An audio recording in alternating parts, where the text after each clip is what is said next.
World Council of Churches is preparing for its 10th assembly, which will take place in Korea, in Busan, in 2013, under the theme, God of Life, Lead Us to Justice and Peace. And it is the whole assembly is working around the understanding of the concept of madang. Madang in Korean language refers to a courtyard, to a space where you share a space together, a community, and it has multiple layers of meanings.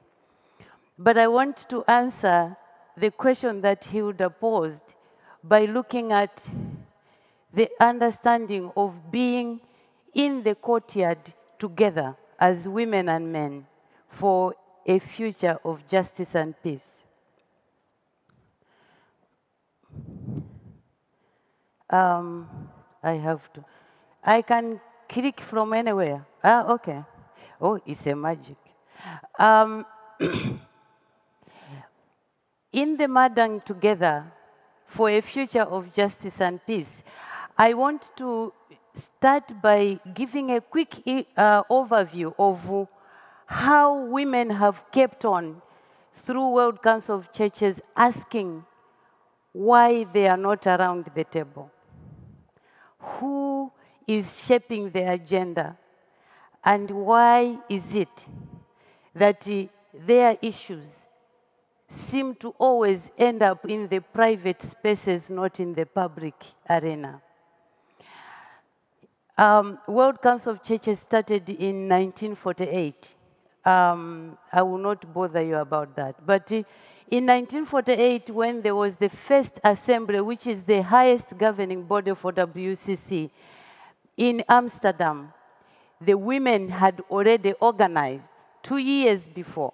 They carried out a baseline survey to find out who was sitting at the table of decision-making at that time. I have problems with the concept of table, of course, because I come from a village where we didn't know tables until we grew up we were grown up. But I know more of the concept of sharing the space together or being excluded from the courtyard where decisions are made. So the women, they organized and asked the question, who is shaping which agenda in the church? And at that time when WCC was being formed, the understanding was the churches were coming together for the renewal of the world, because it was soon after World War II. And the inhumanities that had been experienced during the time, the Christians felt it was very important to work together for a future that would respect human dignity and would protect life.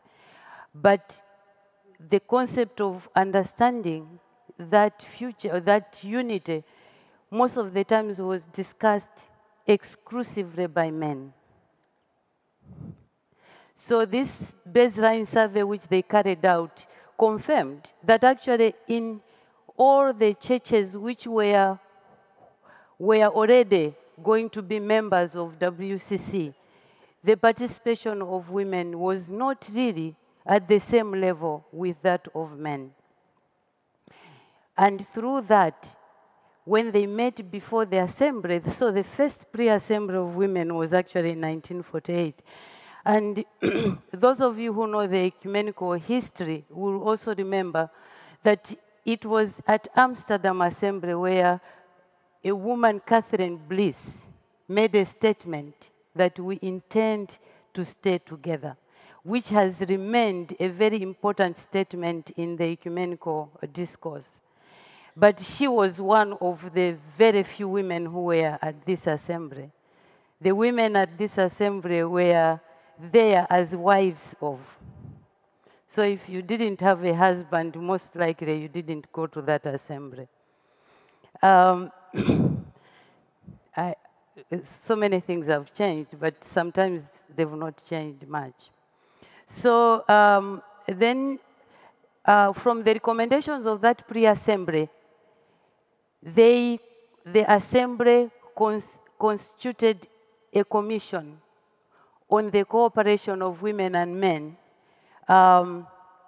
which was really was headed by Sarah Choka from India. And that commission made clear recommendations that there was need to have a program in World Council of Churches that would really make sure that the unity that was being sought was a unity as community of women and men. So 1953, January, that program was started.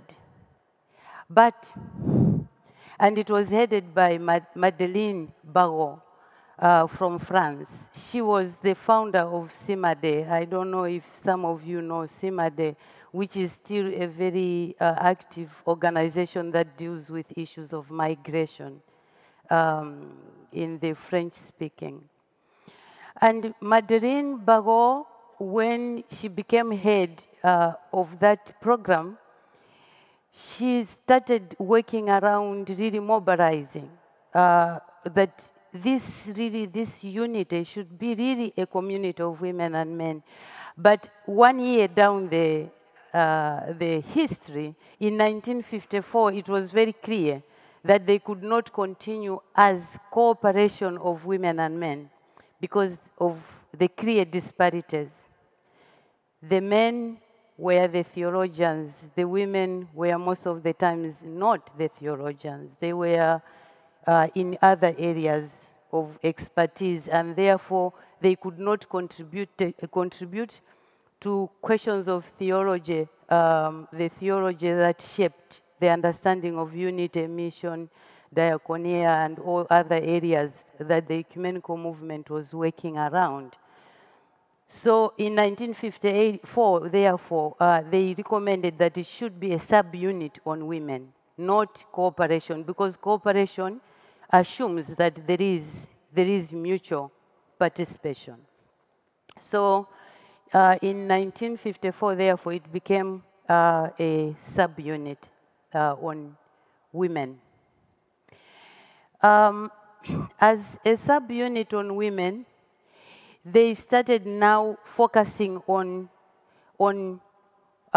especially on the so-called empowerment of women, to make sure that women were given the resources, the education, and all that was required so that they could participate on equal basis around the ecumenical tables, whatever shape those tables take. Most of the times, they are not round tables. So one of the things that happened in 1974, there was a very big consultation in Berlin, which was titled Sexism in the 70s. And this consultation actually brought so many participants, men and women, but especially women, to talk about how did they experience, being part of the ecumenical movement. And the results from there were very clear that there was need for much more work if women were going to be participants around the table of the ecumenical discussions, discourse, and decision-making. So from sexism in the 70s, came clear processes that shaped the agendas towards Nairobi Assembly. Nairobi Assembly in 1975. But before Nairobi Assembly, actually, I needed to say one thing that happened in Uppsala, here in Sweden.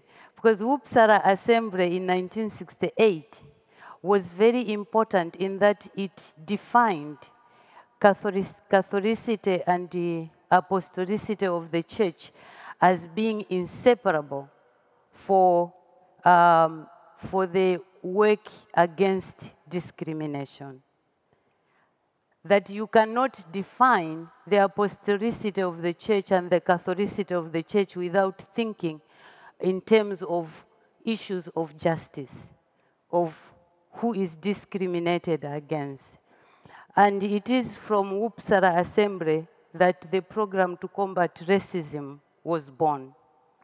And women took advantage of that type of definition. And that's why from '68, they actually organized the Berlin Conference on Sexism in the '70s. And then in '75 in Nairobi, that's when they clearly shaped the recommendations that there was need to have a study, a clear study, to look at what it means to be a community of women and men if the definition of unity is going to be that inclusive. And they argued that actually being a community of women and men was actually it was important in the understanding of the nature of the church. Because we are, as church, we are a community of women and men. And so 1978 to 81, there was a study that took place that has been called the Community of Women and Men, but the report that came out was referred to as Sheffield Report. I don't know if people know they participated in that or not, but maybe some people have a memory of that. But so in 1981, there was Sheffield consultation that marked the end of the study. This study of community of women and men was politically put in faith and order. Those of you who know WCC, you know that faith and order is a stream that has shaped WCC from some history of mission and work, faith and order has always been an important part of WCC in shaping the theology and the articulations of unity. So it was deliberately put there so that it is really like the understanding of this was really not just like these are women's issues, but that this was a church issue. So 1983, the report came out, and then anyway, the report confirmed that there was still, the table was not inclusive. The table of decisions and even of discourse regarding the unity and all the theology of the ecumenical theology was not inclusive. So from that, actually, from Sheffield, from the report, there were recommendations that were supposed to be taken up. Some of them, I am ashamed to say that they've not been taken up. They've not been carried out. But some of them have. And some of the recommendations that have taken place was the decade of churches in solidarity with women, which started in 1988 to 1998.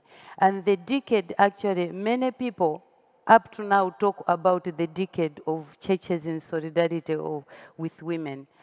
Of course, it ended up being the decade of women in solidarity with women, in most cases. And sometimes it even ended, I was talking with Hilda, and she said, but you know, it actually ended up being the decade of women in solidarity with churches, rather than churches in solidarity with women, because in most cases, women found themselves talking to each other. And so many times, like I remember at the middle of that decade, I visited Geneva, and I was looking for somebody in the building of World Council of Churches, and I said, where is so-and-so? And the one member of staff that I talked to said, I think she went to this, what they call the decade of something and women and all that. So the kind of trivializing of the issues that should be very important in the church continued even through that decade. But anyway, the decade when it ended in 1998 in Harare Assembly, where there was a big, commemoration of the end.